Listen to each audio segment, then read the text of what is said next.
নমস্কাৰ, মোৰ ইউটিউব চেনেললৈ সকলোকে স্বাগতম জনাইছোঁ। আজি 20 জুন আমি পলাশানী অংগনবাদী কেন্দ্ৰৰ শিশুসকলৰ মাজত ৰাভা দিৱসটো কেনেকৈ পালন কৰিছোঁ তাৰ অলপ কিছু আভাস আপোনালোকৰ আগত দাঙি ধৰিছোঁ। তেওঁৰ জন্ম দিৱসো আজি আমাৰ ইয়াতেই পালন কৰিম। কৃষ্ণ ৰাভা দিৱসত কৰি আমি এটা তেওঁৰ গান গাবলৈ ওলাইছোঁ হা। বিলতে হালিছে দুনিয়া পদুনি ফুলনি ফুলিছে এই ফুলে ফুলে পখিলা উৰিছে আনিছে ৰেণুৰে গছৰে ডালতে গাইছে ফুলিয়ে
আৰু মোৰ মৰমৰ অভিভাৱকসকল আৰু মোৰ একেবাৰে মৰমৰ ছাত্ৰ ছাত্ৰীসকল, আজি যিহেতু আমাৰ C.B.E পাতিব লাগে। C.B.E এটা কথা আছে কি জন্মদিন, পঞ্চামী, কাৰোবাৰ ধৰক প্ৰথম স্কুললৈ অহা তেনেকুৱাবিলাক আমি C.B.E অন্তৰ্ভুক্ত কৰিব পাৰোঁ। আজি 20 জুন আমাৰ অতি মৰমৰ ৰাহুল চৰকাৰৰ জন্মদিন। সেই জন্মদিনটো আজি আমাৰ স্কুলত উদযাপন কৰিছে। সেইকাৰণে সকলোৱে ৰাহুলক আশীৰ্বাদ কৰা যাতে ই ভাল মানুহ হৈ আমাৰ স্কুলখনলৈ নাম কঢ়িয়াই আনিব পাৰে। তোমালোকে চবেই হেপী বাৰ্থডে বুলি এবাৰ ইউজ কৰা। Happy birthday Rahul.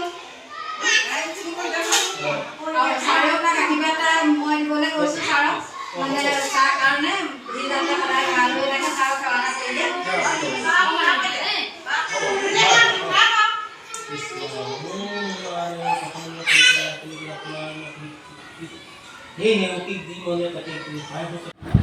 আজি ভিডিঅ'টো ইমানেই।